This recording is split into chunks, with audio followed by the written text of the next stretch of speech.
on, everybody? It's your buddy, it's your pal Spaz, Phoenix, the YWC reality check, and you don't see my pretty sexy face, so you know I'm not alone. Jake, say what's up, buddy. What's going on, everybody? Happy to be back, and this week it's a little bit different yet again. You know, we've previewed shows, we've reviewed massive shows, and now we're reviewing NXT. We are, because apparently we're slowly turning this into a thing that if I miss an NXT review, you and I are going to review it later in the week. And I didn't miss NXT this week, but the second COVID-19 vaccine kicked my ass. So that wasn't happening on Tuesday. Therefore, we didn't get it. I had a very difficult time with that. Yeah, I mean, I'm not dead, so there's that. And I'm not, helmet worthy enough to be an anti-vaxxer. So yeah, there's also that. I also wanted to make you laugh, too, because James Gunn, the director for, obviously, Guardians of the Galaxy, and Suicide Squad himself, Suicide Squad now, the Suicide Squad, said that Season 2 of Peacemaker featuring John Cena will not happen because John Cena keeps stealing the costume. So, obviously it's a joke, but he made a joke on Raw saying that he's going to eventually show up in costume, and I guess that is tentatively a plan to happen. So, apparently that's the plan for SummerSlam, is he's going to do, full Peacemaker intro, and I've heard, nothing substantiated, so nobody come and kick me in the ass later. Apparently they're trying to do a deal where WWE does enough advertising for the movie that the whole cast, the entire Avengers team, or not Avengers, Suicide Squad team comes out with him for his entrance. Yeah, which all in costume. If they all did it, if they had Margot Robbie for Harley Quinn, people would go nuts. Yeah, but there's, Margot Robbie's obviously the top, but, there's a lot of names on that list. Oh, absolutely. For me, it's, the guy who played Yondu, the guy who also played Merle on Walking Dead, not Norman Reedus. No, I can't think of his name now, it's gonna bug me, but, he's slowly building himself a name. I mean, James Gunn's brother or whatever that's playing the Weasel would actually have to come out as the Weasel, not a CGI character. Unless they did him, CGI, with the, what do you call it, the augmented... Michael Rooker. Michael Rooker, there we go. If they did him as an augmented reality character, that's the only way you could do it.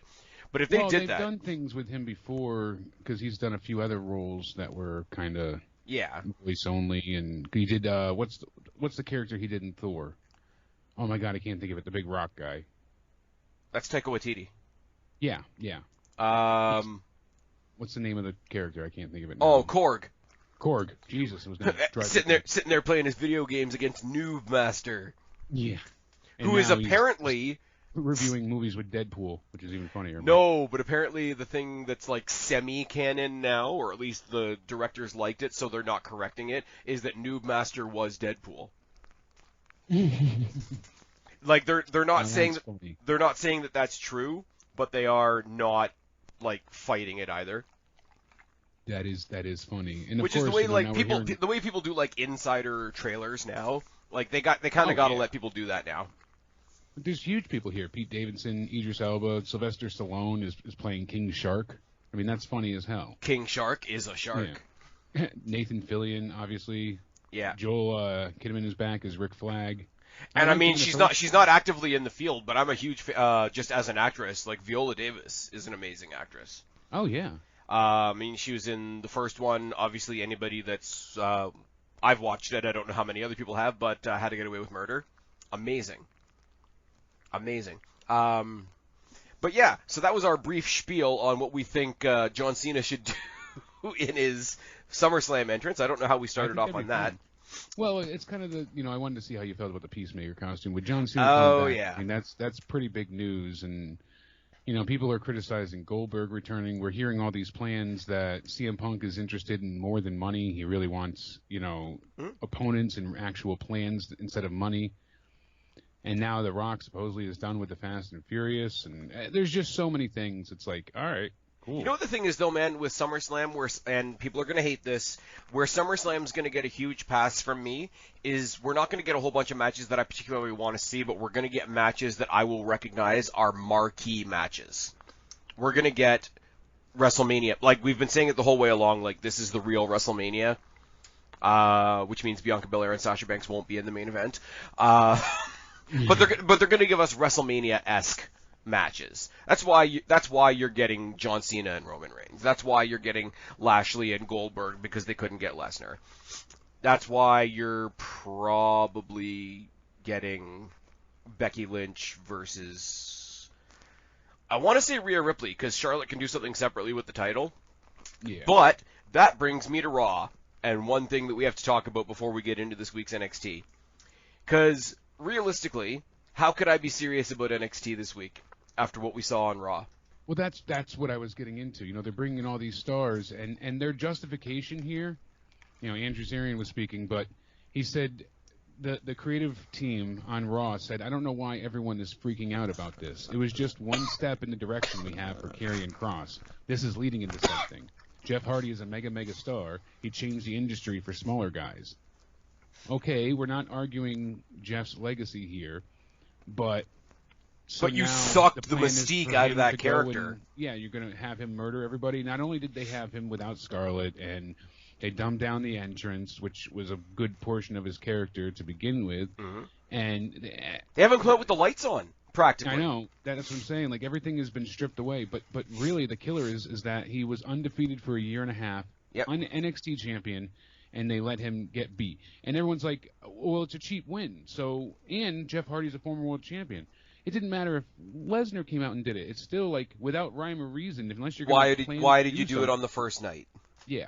And see, here's the thing. But do it in, like, if they had a knockdown, drag out, total fight, and you were like, holy shit, like, that was Karrion Kross's first main roster match, and he almost won on the main roster, but damn, that was impressive. And this is like your, you know, welcome up, kid kind of thing. But they really put him over at the same time. See, much as I hate to say it, much as I hate to say it, Jeff Hardy's not the one to give him that match. I don't think Jeff, like, and this is me, right? For those of you that have been listening to my channel, for those of you that have been watching my channel for a long time, I haven't had much to say recently about it because Jeff Hardy hasn't done much recently, but fucking diehard Hardy mark for like 10 going on to 15 years now.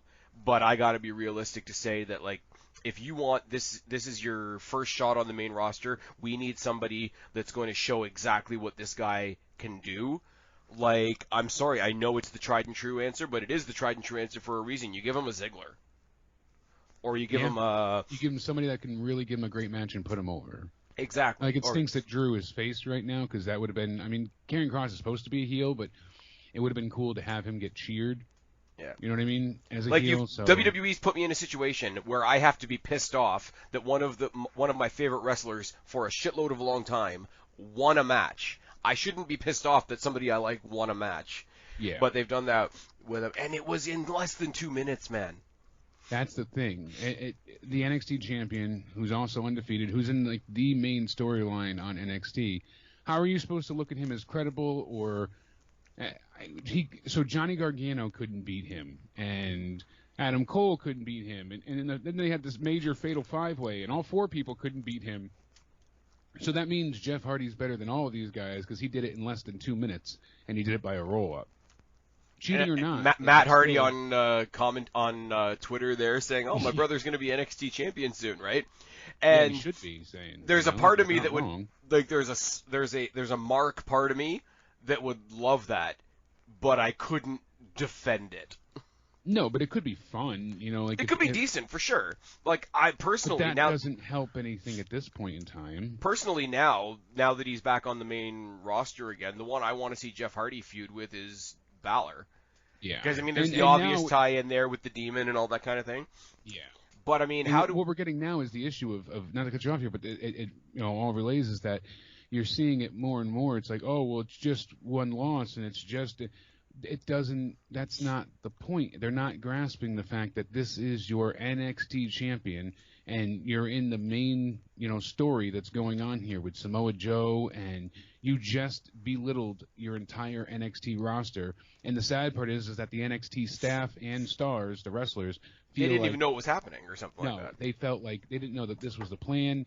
None of it, and they thought it was a message to the whole brand. Yeah, but here's the thing, right? And it was because Vince allegedly, but I can see it, blames them for losing to AEW unfairly. Okay, but here's the thing as well, though, right? and I'm gonna give all credit in the world to Jim Ross. Jim Ross had one of the best quotes ever whenever somebody was debuting, because they used to do a debut properly. Like 5 years ago, somebody like KROSS would get, and I'm not saying it's necessarily the right thing to do, but he would get like the Ryback push. Like he'd come up out of nowhere, look as scary as they can possibly make him, and like crush a bunch of midgets. But after his first match, or after anybody's first match, Jim Ross always said some variation of, you can't win them all if you don't win the first one. So now they've decided on his first day that his undefeated streak is over. They carried Asuka's undefeated streak over to WrestleMania. Now, Charlotte took it at WrestleMania and everybody cried because that's what they do. But they did continue it on, and they did it properly. They did it with Owens. They did it with, there's quite a few people that they kept things going with. And they've had multiple stories translate from NXT to WWE with marginal success, but some success before. We're hearing that we're getting this massive title match. We're getting Karrion Kross versus Samoa Joe going to be built up. We've known this for a while, and obviously that's something special that we want to see for TakeOver 36. Okay, that's all well and good, but I'm not going to get into spoilers tonight. But no, the three, we've known that's been building for months now. I will say though, to not know that. I will say though, as I said to you offline, the 3 matches that I at least assume are happening are all amazing, and I really hope they find a bigger venue to put it in, which is apparently in the works. Well, that's what I'm saying with NXT. They've got to get out of the Performance Center. They need to go back on the road. That would help them just like it helped everything else. Because look at if they did their special if they took their elevated episodes like their Halloween Havocs and whatever, and maybe put them in a slightly bigger building and put the takeovers in a proper building, I wouldn't mind the weekly show staying in the CWC. I know that puts me on an island. No, that I agree with, because you'd have at least something to look forward to week in and week out. Yeah, I don't necessarily think going back to Full Sail would help them at this point either. No, and the next 2 weeks. And I love the Full Sail atmosphere. Don't get me wrong. Oh, I do as well, but it wouldn't be enough. You need a larger audience at this time, and that's the thing. What they're doing as well for the next 2 weeks is all taped. I mean, it's taped, but I really don't care for most of what seems to be going on. I mean, we haven't seen it yet, but going by the spoilers' sake, we won't bring this up today, but we could talk next time. Yep. It doesn't sound great, really, at all, and. It sounds like functional, put the puzzle pieces together to get to the pay-per-view stuff. Yeah, sadly. And even that is not really... And the matches will be good, but the story isn't intriguing. And then the stuff with Karrion Kross, they had to redo because the fans were chanting Hardy so much. Nice. That's and bad. See, I'm going to make a comparison here, and this is not a dig at AEW, but AEW had a big stretch there where they were not on the right night, not getting the views that they wanted, and fans could tell. Like I'm saying, like stalwart AEW supporters were saying, yeah, they're basically holding back until they get back on their proper night. Now, if that's exactly what NXT seems to be doing. Now, if NXT does that for the 2 weeks that they're being taped, because they know that fans are going to find the taped results, it's not the greatest thing in the world, but I do understand it. Because you don't want shit spoiled. Like, if they had a badass plan, I mean, they don't really, for what it seems like. Well, they have spoiler-free lineups just telling you the matches as well, but... Yeah, but I mean, if they're not going to do anything super amazing on those shows, because they acknowledge the intelligence of their fans. Unlike Raw and SmackDown and main roster WWE, they know that if they do a taped show, the spoilers are going to get out. WWE main roster acts like it won't. Major. Yeah. So if they're doing a holdback like AEW did a holdback, I can't 100% hate it at this point. If you get my meaning, yeah. But I know you're on a bit of a timeline, so we should start cranking on into the show. Show starts off pretty predictably. Joe, pissed off from the previous week, he got choked out by KROSS, does the whole call out. It's sort of predictable. Regal comes out, hey, this isn't what I signed you up for. All right, I shouldn't do accents. It's fine. Mm-hmm. Basically, he says one way or another, somebody's going to sleep tonight, and it'll be over by the end of the night type thing, which definitely means it won't be over by the end of the night. First match I was really excited about. Match I enjoyed for the most part, but even I will say I will go with the naysayers on this one. It went way too long. Fish and Kushida versus the Diamond Mine. Okay, here's now that we're actually getting into the review. So this is a good match. You knew we were going to get a good match, and I know that you're not questioning that. But I question this being the opening. I'm going to give you a few points, and then I want you to, so I don't forget them all, I'll layer it out quick. So I question this being the opening. I question the outcome as well, because it really, I felt, time and time again, kind of, really diminished the Diamond Mine. They went ahead and they haven't established them or any of their character traits or characteristics. I mean, I know we have history between Strong and Fish, but I feel like there's only little hooks there getting us, through the time with that, because that's not really the focus at this point in time as well. It could or should be, but I feel like they need a mouthpiece or at least better representation for the Diamond Mine, absolutely. But it's tough to care when they're losing matches already. So, how do you feel about this? I feel like I shouldn't be so meh about a match with 4 guys that I genuinely enjoy. Yeah. Because none of these guys have ever had, stellar character work. They've always relied on someone else with them, I feel, to really, Bobby Fish had Kyle O'Reilly, Yeah. That was always his. We've seen Tyler Russ kind of have some interesting partners at certain times.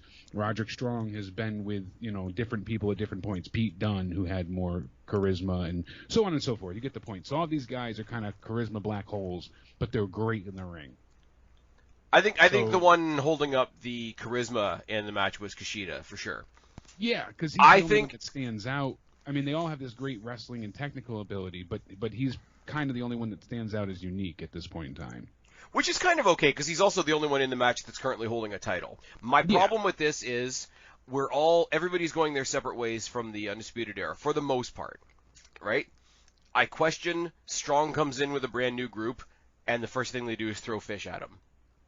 I really, really do question that, because it seems like Undisputed Era is just lingering. But also, I don't feel like I don't believe Fish being heartbroken over the disintegration of the Undisputed Era, only because, and it's not his fault, we know the guy has health issues, health concerns, where he's been sort of in and out. Yeah. So he's been in and out of the Undisputed Era for as long as we can remember now. So he seems a little bit injuries. He's had, you name it, it's been a problem. And I think they said he had immune issues as well. Right? Yes. But he's been so out. There was so long where it was just Strong, Kyle, and Adam Cole. Yeah. I don't believe Fish having an issue with Roderick Strong as soon as he comes back. I don't. They haven't built it up. They went face. That's why. Why would he blame him? But I don't even think he's going to blame anybody, because I don't believe him being upset about the group breaking up at all.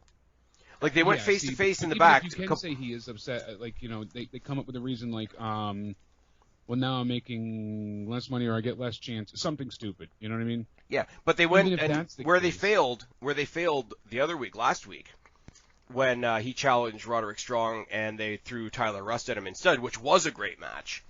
Yeah. Oh, of course. It's always gonna be a good match, though. That's the thing. But they went face to face. Given. They went face to face, and I think the way that they did it in the backstage area, I think NXT thought that was gonna be the oh shit moment, and I'm like, there's nothing there.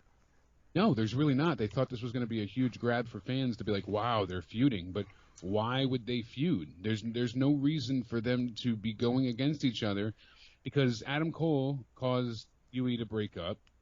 And him and Kyle damn near killed each other for it, almost literally. And well, then this everything is the else thing. that happened.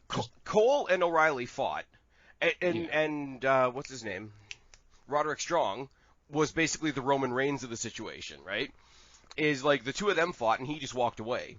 Ambrose and Rollins fought, and Roman Reigns just fucked off and did his own thing. So why does he all of a sudden care when he's got his sights set on the Cruiserweight Championship? Now, when we go full throttle Strong versus Kushida for that championship, I'm going to be all the way in on it, right? But it means Fish we're supposed to believe, has an issue with Strong. Kushida is going to have a developing issue with Strong. And Tyler Rust is along for the ride. And, he felt like the guy that didn't belong in the match, even though he was his partner's tag team partner. Yeah. And it was the first outing for them as a tag team. So, A, they didn't make them look that great. And B, they stretched them out way too long for a team that hasn't really had a chance to get their feet on the ground. No So kidding. I don't think they served anybody in this match. No, it Kushida looked good out of all of them, but I don't think they served anybody here. It didn't. That's my big takeaway here. I wouldn't have even had this as the opening, and I would have done the breakout tournament to open, and even that had some rough moments. But we'll get into that in a minute. But see, here's the thing. I don't know what they're all about. I don't know what they're doing, and why should I care now that they're losing? Right.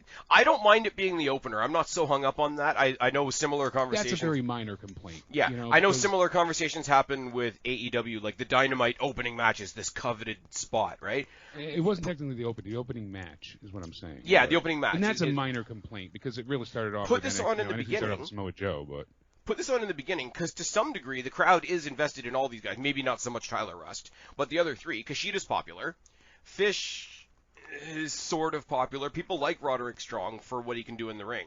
Put this in the beginning. If you want to cause some shit between them and start building some story, have it go 5 minutes and have a fuck finish and tell me a story. See, I like the idea of opening strong with Kyle O'Reilly and Austin Theory's match there. Yeah, that's true too, but it's like that's almost unfair. Like that should have main evented a different. We're gonna get to that. That should have main evented a different week. No kidding. So I can see what they did with all these guys. Silly. They got a lot of talented guys in this match. I just think they sort of went and coiled one in the ring. Yeah, and what was kind of sucks is too is before we get too far, but they have so much talent, and we haven't recycled in a while. And I keep saying this, but it's making a difference because they're starting to focus on new top talent. But the issue is that when they're doing that, we're not getting other people paid attention to. So now they're going to bring in some people possibly from the main roster as well. We know Mandy Rose came back. There might be a few others tentatively, so we'll see what happens there. But all in all, it's like, you've got so many great people already that need to be paid attention to. Austin Theory was a fantastic heel champ previously in Evolve. He was so good with that. Yep. And then we saw him in The Way, and it kind of seemed like, they're going to be tag champs. There's going to be, and then it just kind of fell to the wayside. I have a theory about Austin Theory that I'm going to share with you guys in a minute. But what I will say, where I think the first match kind of shit the bed a little bit, second one that a lot of people were poo-pooing, I actually, not for the match itself, but for all the intrigue around it. You had Frankie Monet versus JC Jane. JC Jane was just there to be the other body in the ring, basically. But for somebody that was just the other body in the ring, she got some good stuff in on Frankie Monet. I enjoyed the match. I like this story where basically Aaliyah is fucked off. Jesse Camilla is hardly listening to Robert Stone at all, and Frankie Monet is basically taken over. But on the other side of the ring, you got Mandy Rose stretched out all sexy as fuck on the commentator just desk. Making sexy poses the whole time, being distracting. There's no so much there, but there's so much intrigue in this because, for me anyway, and yes, I understand that it's still the Robert Stone brand, it's still like bottom of the card stuff, but bottom of the card can still be fun, and that's you need that, or else that's where I'm giving this a lot of credit, because you can be bottom of the card and still be good. Because but it's no top without a bottom. We've said that forever. Is Robert Stone going to walk away and finally become a wrestler? Because we know he wrestled in the past. Is it going to be the Frankie Monet brand now? Are she and Mandy Rose going to fight over which one of them gets to take over the brand? Are all four of them going to make one there's lots of different venues here. Like the reemergence of Mandy Rose. I know she's not everybody's cup of tea. That's fine. Would I have rather Sonya Deville come back to NXT? Yes, obviously. But there's a lot of intrigue in her sort of doing the I'm here and nobody knows why I'm here and I'm just kind of keeping an eye on everything. Like, it's very plain, very basic, but the plain and basic stuff works. Like what you say always, the Occam's razor. Like the simple, easy stuff is simple and easy and keeps coming back because it works. Exactly. I mean, it's not quite as clever as trading one Guerrero for another, but we do what we can. Exactly. Oh, that was a crap decision. No one enjoyed that. That segment that's the thing. I don't know why people kind of poo-pooed on this match, because not only was it enjoyable, but right away, Monet, she gets right in there and she gets hit with an enziguri really quick, and then she gets it out of the way for the cannonball, and then she does that yell she does with the big meteora. Yep. And then she's doing the ground and pound, and then that's when Mandy Rose shows up, and I'm like, okay, like you said, there's layers here. It's like a bean dip, multi-layer, lots of cheese, A little something for everybody. You don't like beans? Well, we'll add some more, some more cheese. Got a little sour cream, got a little taco sauce. Everybody gets something. And, Okay. That's the terrible analogy, though, but it is true. Everyone gets a little option here. There's Yep. something for everybody, I feel like, even though it is bottom of the barrel, quote unquote, quote unquote. I do enjoy it still, and it's that kind of comedy that's been silly enjoyable. Robert Stone brand, for the most part, has worked for me. It's not been flawless by any means, Yeah. but it's had character. It's had a good set story. It's had some intrigue to it with different members and drama. And Robert Stone is such a good, like, fall guy, comedy guy. Well, it was great seeing him get attacked and run over by the tank multiple times, and then getting beat by REGAL and Rhea Ripley, all that stuff. I mean, that was hilarious.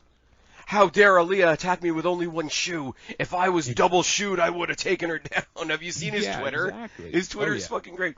You know who benefits from this, though? Honestly, is Jessie Camilla.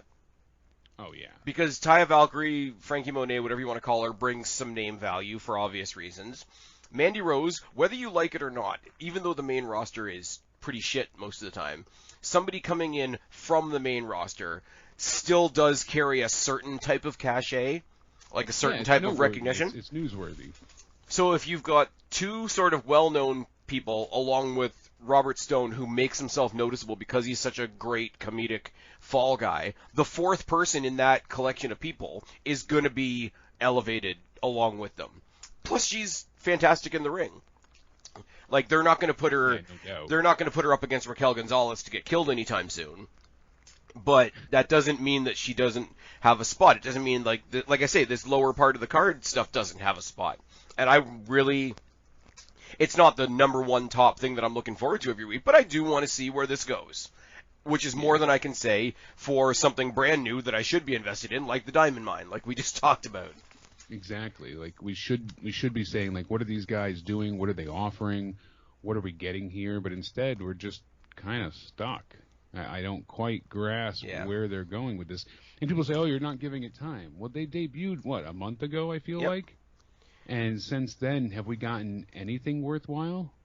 Yeah, and the thing is, there's a big difference, right? Like, between the Diamond Mine, who don't feel like they're doing anything, the Frankie Monet, Mandy Rose, etc. thing, we don't know what it's doing, but there's there's that underlying feeling of they're doing something.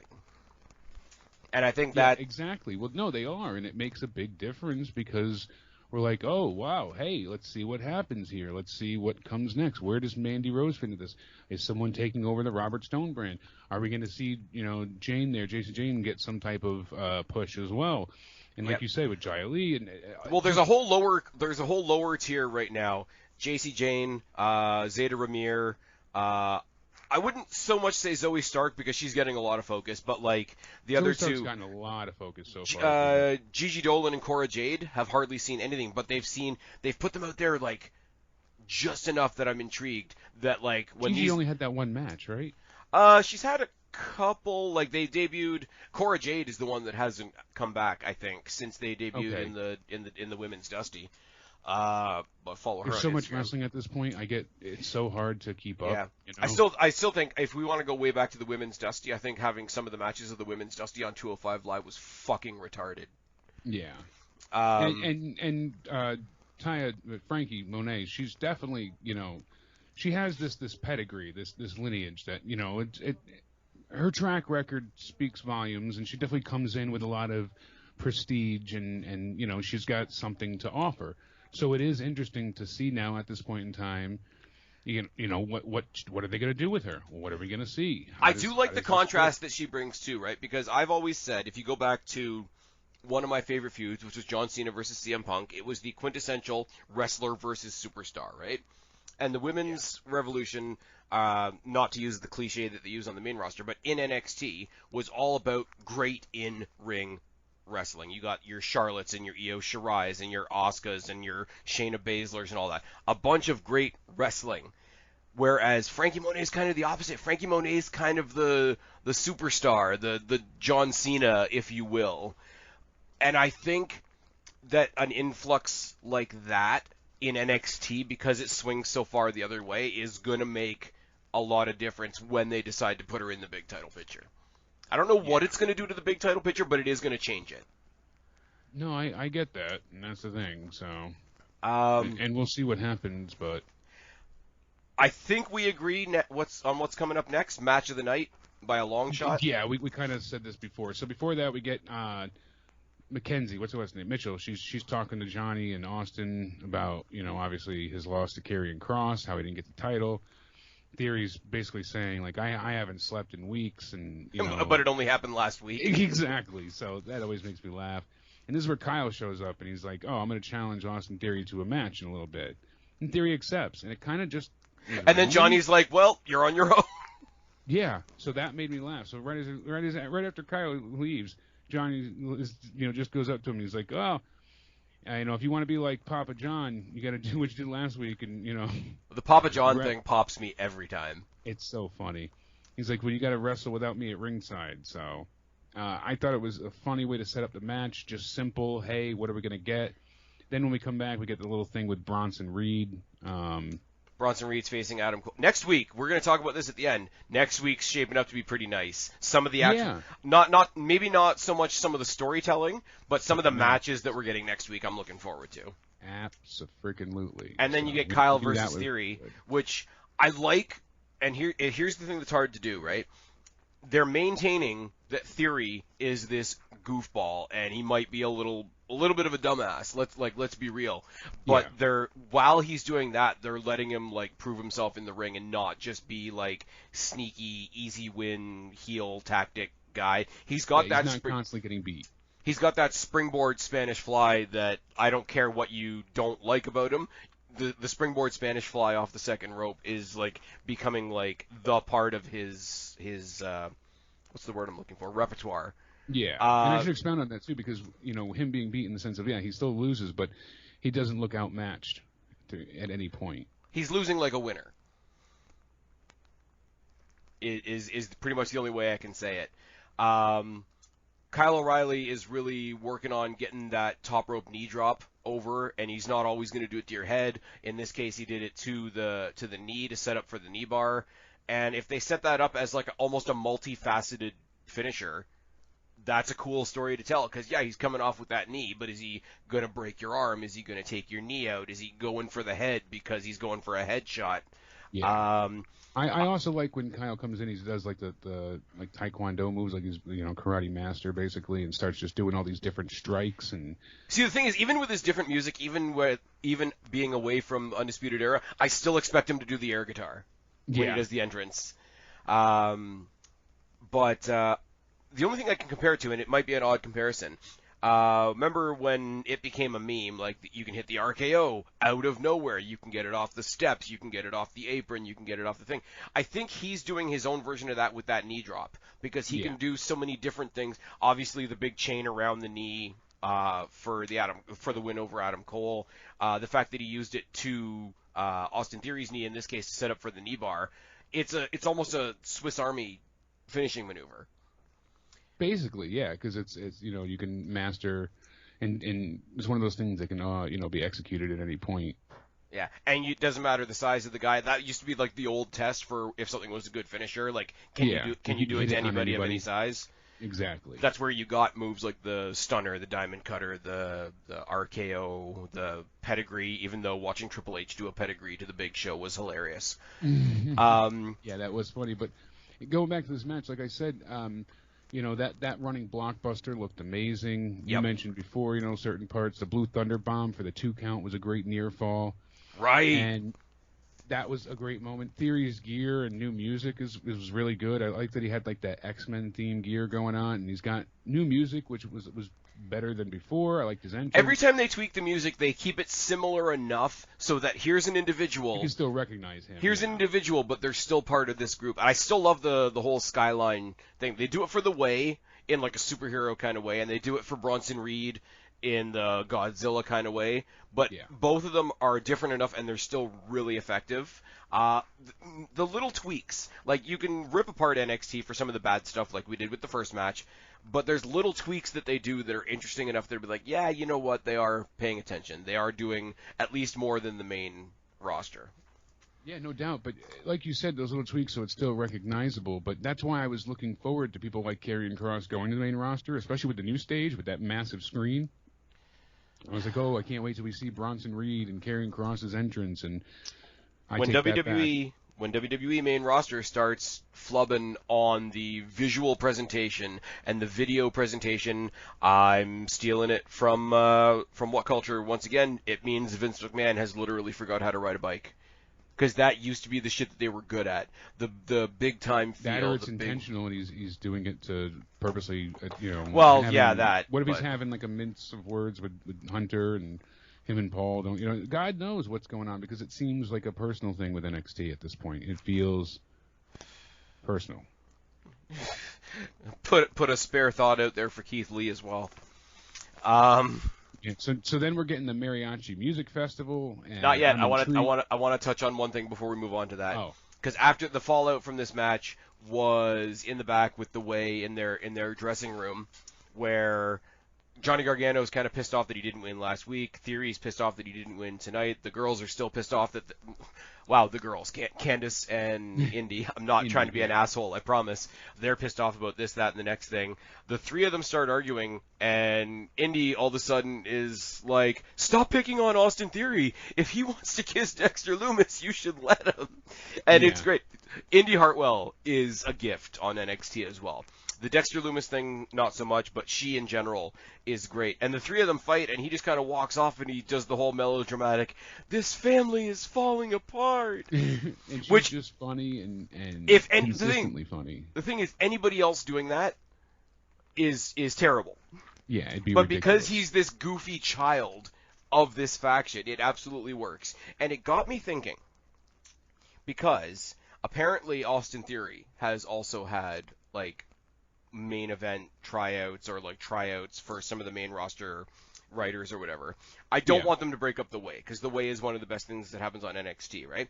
But take the way away from Austin Theory, and for some reason, just at the right when this scene was, I just dropped something, sorry. Right as this was happening, I saw him walk away, and as soon as he walked away from them, it hit my head like, is he going to the main roster? Immediately, I was like, Intercontinental Champion. Oh, yeah. No doubt about it. Not even like, oh, maybe they'll put a belt on him one day. I'm like, specifically, Intercontinental Champion. Have him. He's one that I would like to see a long run and be a real heel prick. Yep. Screw over and win on a bunch of talents. And that's why, him and Briggs work so well. And you were telling me about that last time. Great. Yeah. So this is another thing that, we can, not to recreate it the same, but the essentiality behind it is that, okay, he works great as a heel, so it'd be easy to build up a baby face around him. Can you imagine, though, if Gargano stays in NXT, but he goes to the main roster to be Austin Theory's manager as Austin Theory goes on an Intercontinental title run? Yeah, and I mean, that's another thing, too, apparently with the main roster. They're viewing NXT as its own thing and, the main roster as a separate universe. Yeah. So basically the way they're handling it is that, Cross didn't lose as far as NXT is concerned. The fans obviously know which is dumb. Yeah, like, let's be real. Ridiculous. But I'm thinking about this Gargano thing, and you remember the short period of time where, or actually it wasn't that short, but the period of time where Sami Zayn wasn't wrestling, and he was like managing Shinsuke Nakamura, and he was being like completely like retarded behind him, like as he was going down his entrance or whatever. Can you imagine Gargano doing that for Theory at like a WrestleMania? Oh, it'd be hilarious. It'd be absolutely hilarious. Because he does. The reason the way thing works is Gargano doesn't give a shit about looking like an ass, like not like an ass like an asshole, but like looking like an ass. Exactly. And that's how the whole way thing works. In the process. But I'm like, put the IC title on Austin Theory, piss everybody off, because that's how people are. And then we get into the promo between Legado del Fantasma and Hit Row. Well, Hit Row had their concert. I forget what the actual name of it is. But the Celebration Cypher? Cypher, that's what it was. And now we're supposed to get the mariachi thing going on here. And I'm like, we'll see what's the mariachi music. I love that, musical. though, because it's like, fuck it that. Fits. It's funny, and it's like their retort to their Cypher. So, they're feuding with each other. It fit. It's funny. I was all about this. And then what it turned into was even better because they come out with the mariachis. And they're he like, just no, tells we're them, not "I'm doing done that. with We're you." not Hit Row. Yeah, that's stupid. Get the hell out of the ring. Like, is their way of handling it. So It was a really that was prolonged hilarious. way to set up a guitar shot, let's be real. Yeah. Oh, absolutely. But again, it was Chekhov's guitar there because you knew it was going to be used, but it was a matter of when. So that built up that suspense and intrigue. What's going to happen? How's it going to happen? When? Well, it's the dramatic thing, and like I have to give credit to somebody from What Culture, but not What Culture WWE. Adam Cleary said this years ago on a video, and I thought it was fucking great. They were talking about movies. And he said the difference between two different movie scenes, right? If you and I sit down in a cafeteria and shoot the shit for 5 minutes about wrestling and whatever, and at the end of our conversation, the bomb under the table explodes, then you get 5 seconds of excitement. Whereas if you show the audience at the beginning of our conversation the bomb, and then that's all the audience is thinking as you and I are sitting across the cafeteria table talking about wrestling. Yeah. And I just think that's not something Adam specifically Cleary said himself. I know he said that. No, he before. was explaining the theory of that somebody else had laid out. He was just putting it in simple terms, and I like giving What Culture credit, unless your name is Michael Sidgwick.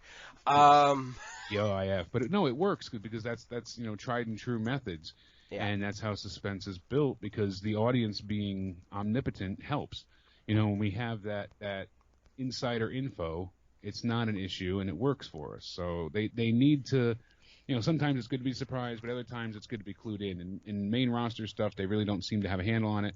NXT gets... The main roster, when they try to tell you stuff in advance, they're so heavy-handed with it, they might as well have told you this is how the story's going to go. Yes. There's no room for interpretation or, a chance to enjoy anything, sadly. I will say, I said this before last time we got a chance to talk about Hit Row, right?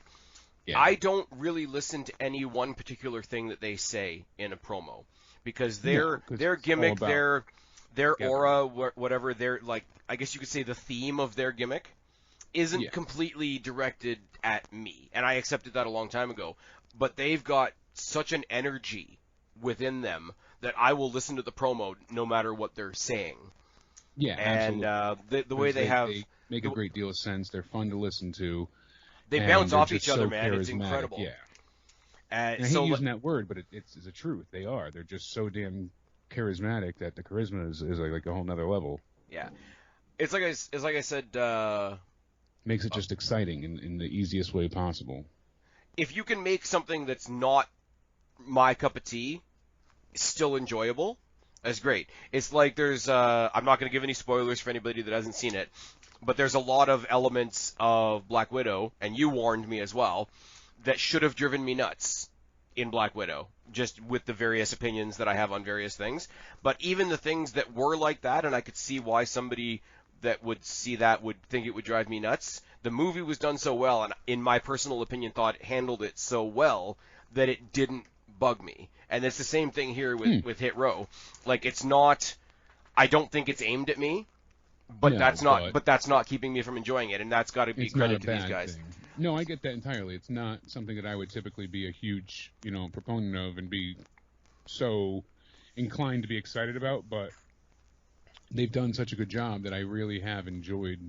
I am looking forward. I mean, I'm sure there's going to be individual matches, but I am looking forward to this trios match that we're going to get eventually. And yes, AEW fans, I said trios. You can now rip your cocks off. It's fine. I don't have much else to say, and I don't really have much to say about the breakout match this week, other than Odyssey Jones looks like a beast, and the gentleman he was in the ring with, whose name I can't recall, got destroyed. I had it written down here. Andre Chase. Yep, Andre Chase, that was it. Got destroyed. I mean, some of the comparisons are obvious, some of them are not so obvious. I looked at this guy. I've never seen him before. I'm not familiar. I got really, really young Mark Henry / Keith Lee vibes from him. Dude is athletic as fuck for his size. Oh, absolutely. I don't know that he'll win, but I do want to see whatever he does next. And I know no matter what that is, it's going to be pretty damn exciting. That's the thing. I mean, he's got quite this. I do find it kind of frustrating that they haven't shown us a full bracket. Like, they're telling us what match is coming up next what's week. What's going to happen? Yeah. They're showing us, like, oh, this match is happening, and the next week this match is happening, but we don't know, like, the winner of this match is facing the winner of this match. They haven't given us that piece of the puzzle. Maybe they're not sure yet, which I guess is kind of fine. It's better than putting a redaction in later on, but I would like to have that piece. Just because you don't need a story in a tournament, because the tournament is the story. Well, if you don't show me the bracket, then I'm missing a big piece of the story. Yeah, exactly. And now we're going to get Carmelo Hayes taking on Josh Briggs next week. I was going to say that in our look ahead to next week, but basically the guy that I picked. To bring it up now, I'm excited. Yeah. The guy that I picked to win the whole thing versus the guy that you picked, I think, to win the whole thing. I like Josh. I don't think he's going to win, but I wish that they would go with it. I still think you were right in picking Carmelo. But he's the one you're backing, so to speak. Yeah, Josh is. Briggs is someone that I really enjoy and would love to see him be successful here. Hopefully, obviously if he doesn't win, they still keep him around and have some plans for him. So there you go. It's Spaz Phoenix versus Jake DeMarco next week on NXT. Oh yeah, and they definitely, they're in desperate need of baby faces, and he's about as good as it gets for that. All right. He's someone that I would rush through to the main roster, actually. Jake, I need you to do me a favor, man. Yes. I need you to talk about the $1 million stuff, because I can't. Okay, see, I actually like this week. Other weeks I haven't enjoyed, and I haven't been crazy about. But, excuse me, for them to go ahead and have basically, we get $1 million match here. We get LA Knight with Cameron Grimes taking on Drake Maverick, the one and only. And this basically is the whole point of this match is just to set up forcing Cameron Grimes to be a heel. And I loved it because that's not something we see often where, the face is forced to be a heel. And it was pretty damn interesting. And I thought, hey, this is the most believable Cameron Grimes has been yet. And this has been certainly the most intriguing because we haven't really seen him. I don't want to say suffer. That's the wrong word. But we haven't seen him have to deal with anything yet because it's been basically he's paid to get out of the consequences, and he hasn't really cared about being a butler. It's been nothing of consequence for him. He's kind of just laughed it off. That's what's pissed me off, though, man. Like, I'm sorry. I know he's supposed to be like the now that he's a face, he's supposed to be the goofy, happy-go-lucky guy. But you should miserable. He lost the title. You shouldn't be this happy about being a bitch. Yeah. Like, I'm sorry, that part of it doesn't fly. Like, and I'm sorry, like. You and I have had this discussion so many times at this point since the whole $1 million thing started happening in NXT, and I said, it'll be a little bit of fun. They'll bring back the belt. It'll be some good nostalgia. $1 million man on my TV isn't going to hurt my feelings at all. But like for me, and I did the whole like, hey, I know it's not working for me, but it's working for some people. I was trying to have that like charitable outlook on it, but I'm looking at this week and I'm like, this is piss, man. It's been a miss every week up until this week, I feel like. This is the first week that clicked for me just because of how they delivered certain things. With Cameron Grimes, every other week, just being lackluster in the sense of, like, he's just aloof. He doesn't give a damn. Just very like, whatever, it doesn't affect me. And then you flash forward to tonight, Maverick is his friend. I wish they had more of, like, a friendship there, but still... Drake Maverick is taking on LA Knight, and then he's supposed to, Cameron Grimes is supposed to hold up the belt constantly for LA Knight. So you think the LA Knight? Sorry, I'm going to cut you off there. Yeah, go right ahead. That's where the logic falls apart for me. Dastardly, evil, heel, LA Knight, who I don't buy anymore. I was giving him credit of being in the same category as a couple of other heels that I really like. I take that all back. Whatever the conversation we had last time where I was comparing him to various people, I take all that shit back. If you are a dastardly heel, and you have this schmuck that has to do what you say, and you're going to make your schmuck attack this guy, why would you not do it in the match? Why would you not do it in the match? Why would you instead distract yourself with this goofball?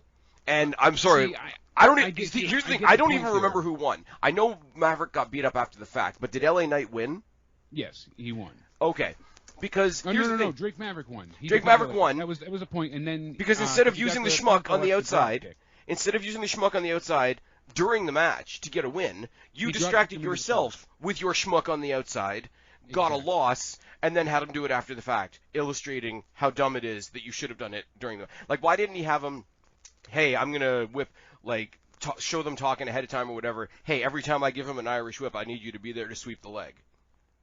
Like, yeah, that would have made more sense. But here's the thing: he was just trying to embarrass Cameron, and he knows that Cameron really wanted the title. So he's like, "I'm the champion. I'm going to remind you of that. I want you to constantly hold up the belt." And then he distracted himself by being so vain and narcissistic. And that's when Drake Maverick was able to drop kick Knight into the belt. You know, he sent his head flying into the title belt, and then he got the pinfall quick. And then that's when Grimes is like, "Run away, get out of here." And then LA Knight catches Maverick and beats the snot out of him for a long time. And that's when he orders Cameron Grimes to come in and punch Drake in the face while he holds him in place. And Grimes is like, "No, no, no." And then he sits in the corner and he's remorseful. And, you know, he feels bad about it. And that's when LA Knight is gloating and just, you know, basically saying like, "Oh, it's you know, time to go." So it worked well for me this time. Because it was his narcissistic, vain attitude that was the demise of LA Knight in the match. Usually you don't want champions losing, but this belt isn't really a championship either. And then the after stuff was good because it actually made Cameron Grimes suffer for the first time. This has been the only time I've had any sympathy for his character, which is why you're supposed to be a freaking butler. Here's the thing. Eva Marie sending Doudrop into her matches to get wins on her behalf and still claiming the victories is more credible than this, to me. Okay, I can. That's where I sit with this right now. Because Eva Marie is coming off as a smart heel. LA Knight is coming off as this guy who's so wrapped up in his cockiness. He'd rather be cocky than win the match that he's in. When he's got somebody, like they're so vain and so adorned by their own beauty. I bet he thinks this song is about him, but he's gonna end up. Everybody comes out of this looking dumb. Is my problem. Like, if I could look at this... that I can agree with. That I see your point on. If I could come out of this thinking one of them, in the end, I don't care whether, like, Cameron Grimes loses again and that's the end of the story, or LA Knight gets his comeuppance and that's the end of the story. If I could believe at some point that one of them was going to emerge from this story, and I would give a shit, I would be okay with it. I would sort of run it through. I don't see me giving a shit about either of these guys ever. Like, after this is over. Just because I like tonight, I don't know if I'm going to like it going forward. And I don't know that I'll ever actually care about KROSS again, as well as Cameron Grimes, as well as LA Knight, as well as, like, that's the problem here, and that's the big issue for me, is that they're losing me with certain people. Like, even though I did like this week, I know I sound hypocritical, but unless they really turn Cameron Grimes around, just because I enjoyed one night of the story, I have not cared for every other bit of it, that it's swayed me to really not enjoy either one of them when I thought I would. Cameron Grimes at first, I'm like, oh, this is great. I love the money story and him having money. And I feel like they just handled it so piss poor as well. And then they get into this, and it's like, okay, he's supposed to chase the belt, but it's done in such a way that, all right, he's going to gain sympathy for being the butler, but they don't do that right, and it just leaves so much to be desired. So I can see what you're saying about not caring about either one of them going forward past this, and I think that's a worry, but maybe they'll find a way to rehab them. So we'll see what happens going forward. Here's the thing, though, like, for me, and I take your comparison. The difference between this and how they absolutely destroyed KROSS on Monday is I've had whatever it was 6 months of NXT Karrion Kross that I enjoyed. I know he's not everybody's cup of tea. I know he's overstayed his welcome and whatever, but like he had one absolutely destructive night. People have seen me waver on this since the guy came to NXT. I've never had a solid opinion on Grimes. Like, no, ever. You haven't. And I don't think. And LA Knight hasn't had a chance to be anything. Like, he came back and had a couple of random matches and then got thrown into this. So Grimes' history isn't that, like, it's not stellar. No, it's not that overly appealing either. Like, I don't want to sound like a jerk by any Like, the means. only thing I forgave, the only thing of his that I was looking forward to, only because I knew it was going to be stupid, was the Haunted House with Loomis. And then the Zombies got drafted to the main roster. The Zombies got drafted to the main roster. The Zombies got treated better on the main roster than the NXT fucking champion. Yeah. What the fuck is going on? Speaking of which, our NXT Women's Champion nearly killed Xia Li. I really didn't see, like, what was the move didn't look like it was delivered wrong. I guess she just landed on her hard when she went off the top rope. I think she hit her with the finisher, and then she went off the top rope, and you heard her go, oh! oh, like it definitely hurt, no doubt. I think she it just might did a have. hard landing, I haven't read any updates. You and Joe are much more up on the news side of things, but just me. I just haven't heard anything yet. Just me watching on the night. It looks like because she was. How can I describe this in an audio platform? I'm terrible. Where you're basically, how you would basically stand on the ropes if you were doing like a Vader bomb, like standing, like looking down at the turnbuckles. She was in that pose, and as she was in the air, she turned around so that when she landed, it was a senton. Yeah, so she came down on her back as if she was doing the Jeff Hardy finisher. I don't think she completely flattened out to lying on her back. I think she laid slightly with her side. So I don't know whether it was a case of like her ribs, like. Because I'm watching it again right now, and I mean, you literally see she's laying on her back, Xylee is, and then you see Raquel go to the second rope. She jumps, she puts her legs out for the Vader bomb, then she flips on her back, and then when she lands, as you said, it is on her side, so she's hitting. So Xylee, it wasn't completely flat. It also could be something as simple as like, not to be rude, not to take the piss out of Raquel Gonzalez at all. But there's a big size difference there, man. But that's the thing. I think she knocked the wind out of her too. Yeah, or like not. I'm not going to try and pretend to be a medical person, but like bruised something inside. Absolutely. I don't want to speculate. It's really rude for me to speculate, but it looked painful, and you want to believe that the character is hurt, not the person. Oh yeah, it was an injury scare. She's fine. Yeah. They. Oh yeah, no. If she wasn't fine, we would have heard something about it by now. Yeah, Big Mommy's, Cool's one-arm power bomb looked good, but we assumed that it was like a broken rib or something on the springboard senton. It wasn't a lot of fun to take, but the medical staff said that allowing her to fight was a good sign, and the follow-up reports are positive. Fightful says that the Tianxi member appeared okay backstage.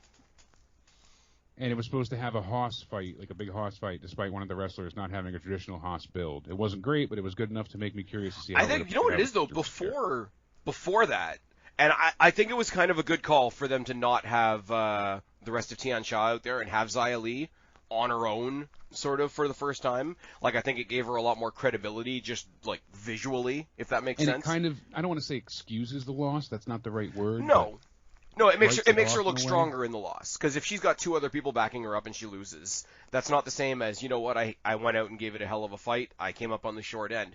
But before the injury happened, she was pretty much more of a firecracker on Raquel Gonzalez than I thought we were going to see. Oh, yeah, more than anybody else has had the chance to be. Because Xylee will be champion at some point. Because she's got... I know she will. People are like, she's buried already. No, she's not ruined here. No, but outside of this, which was good, and I thought that it was a pretty steady match. Unfortunately, at the end, I mean, having her struggle to get up was not a great sign, but the doctor said she was able to continue, and that's kind of where we left off. And I think that, we still hear she's okay, so let's And you know what? Obviously, they cut the match short. And you know what? Even if she got back to the back and was fully fine, I'd rather have them have like a short... Like, obviously, I'm saying that... I'm sure a lot of people are saying the same thing. I'm sure you say the same thing. I'd rather have them cut the match short, take her to the back, find out that she's okay, than think, it's fine, and carry on, and then she does fuck herself up, or like... Exactly. Live to fight another day. Fuck up a short rib or whatever. But yeah, no, she gave a hell of a fight where she didn't project herself as a small person in this match, which is really hard to do. Like Dakota Kai has had a couple of matches like that. When she was a babyface and getting destroyed by Rhea Ripley in NXT UK, she played the small person. But then when she sort of attituded up and Rhea Ripley came over here to NXT proper, she fought her, but she wasn't playing the small person anymore. And Xylee, since this transformation, I mean, she's been facing people more her size, to be fair, but she hasn't been playing the small person anymore. And she didn't, like, it didn't seem like a David and Goliath thing through most. You knew she wasn't going to win. Like, let's be real. Let's be transparent. But, like, she wasn't playing, I'm going to get repetitive now, but she wasn't playing a small person in the match, even though her opponent was bigger. It felt like a Hoss fight. I agree with that. Even though she wasn't a big size, that's what they were trying to do, because the Uranagi, things like that, a lot of it looked good. And, again, I think the plan was to not have everyone Tian Sha be out there with her, not have everyone out there, so that they could kind of justify the loss here, make her look good. But the sad part, she never really got the chance to look like she had a chance to win here, and the injury really understated her ability to beat REGAL. Yeah, no, it worked as sort of an excuse, if you want to call it that, for the loss. But I mean, even just seeing her come down to the ring, just seeing her be in the match on her own. Again, we said about Austin Theory earlier, like she lost like a winner. Yes. And I think I'm going to use that going forward because I think it's a really good expression that I've sort of pulled out of my ass. Yeah, I like it. You know, certainly, we'll add that to the bucket list. But here's the thing. I just wish they pushed a little bit more in the match and gave her a few more times where it was like, oh, crap, maybe she can win. I don't think it's the last time we're going to certainly not. Two. But it was just, to me, the injury made it seem like, oh, crap, maybe she just escaped this time. Instead of, wow, she came close to victory. Yeah, but you know what? Even if you do tell the story of, oh, she just escaped, like, you can escape and regroup. Yes. And that's a cool story to tell. That's why they can save this from here. It's not over with yet. As where KROSS is booking, it's hard when you lose that. You know, had she lost how KROSS lost, we'd be having a different conversation. And then all the stuff afterwards, Joe comes out, he brushes by everybody, and he's going ahead and, you know, the crowd starts chanting Jeff To Hardy, be fair, I think they wanted to switch the audience's focus away from the potential injury to something else. Granted, but he gave them a look as he was going to the ring. It was really, really subtle, and I don't know that I would have mentioned this in a solo review, but like you could see, like just like wrestler to wrestler respect, like he did give a glance over to Xia Li, like as he was coming down. Yeah. And it was just a really, really quick wrap up of the show. Now, we see, you know, William Regal beat up outside, and obviously who's in control of who, carrying crosses. No, it's who provoked who, which I think is that you could almost make that the slogan for their match, because the whole thing was, I'm an authority figure, you can't provoke me, when really KROSS was getting pissed off at him. You're in control. That's the line. That's what it was. If the catchphrase for this is who provoked who, I'm totally okay with that. Now, yeah, that's what they're going with. You still feel like you're in control. You know, it's great. Yeah. I'm really glad that they had I mean, not specifically KROSS and Joe per se, but I'm glad they had another quick run out sort of, I guess you call like a quick wrap of the show, because like he thought something was happening, he didn't realize something had already happened. Okay, everybody cut to black and wonder about it for next week. Because if we had ended the show on fans speculating that Xia Li had just gotten injured and that's the last thing they saw, I think that would be a really troubling way to end the show. Oh, absolutely, because the last image is what sticks with you the most, and that's why it was a hard lesson for AEW to learn a few times, but. I mean, sparklers and mattresses. But anyways, I will say the past few like pay-per-view level AEW shows have been a lot of fun. Not going to get into that here because we've got about 2 minutes left before I got to hand you over to Joe. Yeah, but Fyter Fest Night 1 was stellar. Night 2 was decently good. It wasn't as good as Night 1, but still. Fight for the Fallen next week looks damn good on paper, so we'll see what happens there with the 5-on-5. Yeah, they borrowed the Survivor Series. Yeah. Hey, I'm excited for it. So. And Chavo is there. Are you excited about Chavo? I guess that makes more sense than Vicky, but... The name on the contract does say Guerrero, but it says Chavo. I'm a terrible person that's going to hell. Couldn't they just bring out a Ouija board and say it was Eddie? Oh, I'm not touching that. I'm not touching... You know what I am looking forward to, though? What's that? Next week. Next week we got Thatcher and Ciampa versus Dunn and Lorcan, which I don't think is going to have a finish, but I think eventually they will have a match that will be considered a number one contenders match. Because Dunn and Lorcan, I don't think it's the finish we're expecting, but Dunn and Lorcan going on to take on MSK is a really interesting match because Lorcan. Not having his partner there, but having Dunn, who's a singles champion, as his partner. There's an interesting story to tell there. Thatcher and Ciampa, I'm sorry, have already had a pay-per-view title match, so I think they could do the honors here. If not this week, then whatever the final deciding match is. We got Spaz versus Jake, otherwise known as Carmelo Hayes versus Josh Briggs. I'm really looking forward to this. As I say, I'm already kind of a fan of Carmelo Hayes. Yeah. And speaking of people I'm a fan of, you got Bronson Reed, who's going up and really shooting his shot against Adam Cole. I don't think he's going to win, but I think Adam Cole's going to make him look like $1 million. Yeah, we'll see what happens with, does anyone interfere? Does something happen? How are they going to keep this story going? I am intrigued as well. And then let's see. Okay, hold on. Here it is. Here's the sales pitch. Let's see if Adam Cole can make his much larger opponent look good compared to his wife trying to make her slightly larger opponent look competent. Well, that's not fair. Bronson Reed can wrestle. But like I said the other night, too, for the review, I mean, I do give Nyla credit. She is brave. She definitely has balls. Big balls, because she is just, not afraid to get hurt. No matter how bad the move is, she doesn't care because she's not afraid to get hurt. That's some big balls. Yeah, she'll shoot her shot, too. Anyways. Absolutely. And then we also have Hit Row taking on Aichner and Barthel, so that'll be good. Oh, did they? I missed that. Frankie Monet and Kamea is going to take on Casey and Caden, so hell of a tag team match there. I'm sorry, if that's the case, Casey Catanzaro and Caden Carter, you're hard-pressed to tell me that they can do anything wrong, because they can come out and not even have a match. They can come out and absolutely get destroyed in a match. They can come out and win a match, and I still love them. Like, they are the MSK of the women's tag team division. Oh, and that was the only thing we didn't mention was the MSK interview. They're kind of telling their origin story, and they get cut off, and it was a chuckle-worthy moment, but... Oh, yeah, and then you get... Oh, because you did get the Imperium video. I must have missed the announcement that it was next week. Yeah, I believe they said it then, but... Yeah, because they did the whole, let me tell you where our initials come from, and then the video cut it off, and then they came back and said, and that's where our initials come from. Exactly, so we got their I would love to see, I know he's gone up to the main roster, I would love to see Riddle come back down to NXT so that they could have some trios matches. I think at the end, too, Mackenzie being like, oh, now I understand it all. Now it all makes sense. Like, that was even better because we have no clue. So, I would love to get Trey Miguel in with them and get those three back together.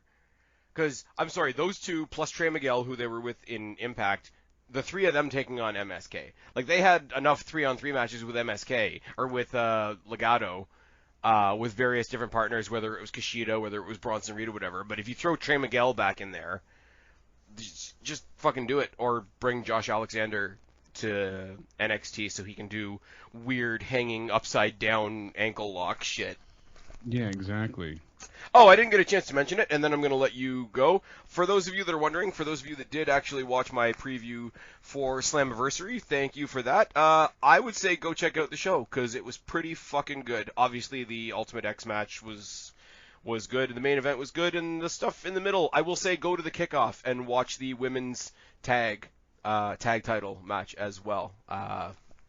That's all I got. I had to stick that in there somewhere. Jake, tell them where to find you. You can find me on Twitter at Countdown Ended and on the Joe Cronin Show on YouTube, and also here with Spaz. Make sure you subscribe and hit the like button down below. All right, and you know where to find me or you wouldn't be here. I've been Spaz. He's been Jake. We have been your NXT this week. Reality check. Subscribe up there. Talk down there. Start a conversation. Keep all these conversations going. Don't be a stranger. I'll talk to each and every last one of you later. But for right now, me and this sexy bitch over here are tagging out. Bye, guys.